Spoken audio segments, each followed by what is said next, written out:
Hi guys! Welcome to our channel. Ayan, sobrang lakas ng hangin kasi nandito tayo sa taas ng outpost, no? Ayan, sa taas tayo at nasa tabi ng dagat tayo. Okay?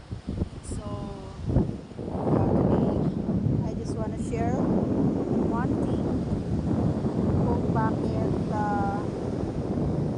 at kung kailan pala nagiging mainit kumbaga si Mrs. or si Joe. Minsan mapapansin yun sila yung nag-aaya. So, sa mga hindi nakakaalam nito, every month iba dinadala ng babae. So, kapag malapit siyang datnan, 1 week before yung kanilang dalaw ay talagang iiba kumbaga yung pakiramdam nila. So, gusto nilang ganon.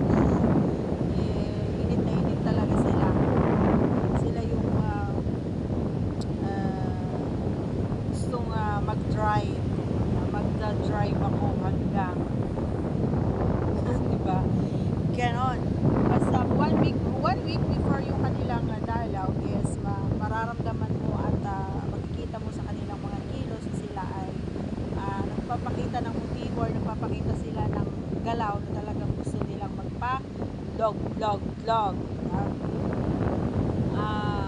Baka kasi nagtataka kayo, no? So itong sinasabi ko na ito mga idol ay hindi dahil napanood ko lang, hindi dahil narinig ko, kundi binabase ko ito sa aking katawan, sa aking karanasan, sa aking experience.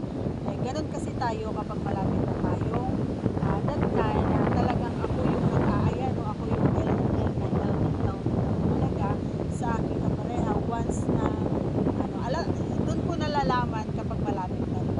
Kasi nga malaki ang pagbabago kumbaga. Malaki ang pagbabago sa buhay ko kapag yun malapit na akong datnan. Kasi nga may mga pangyayari at may mga ganap na hindi ko akalain na kaya kong gawin, na yung ako yung mag-aaya, ako yung mga ngalabit, ako yung magsasabi na ano naman tayo, gano'n. Ako yung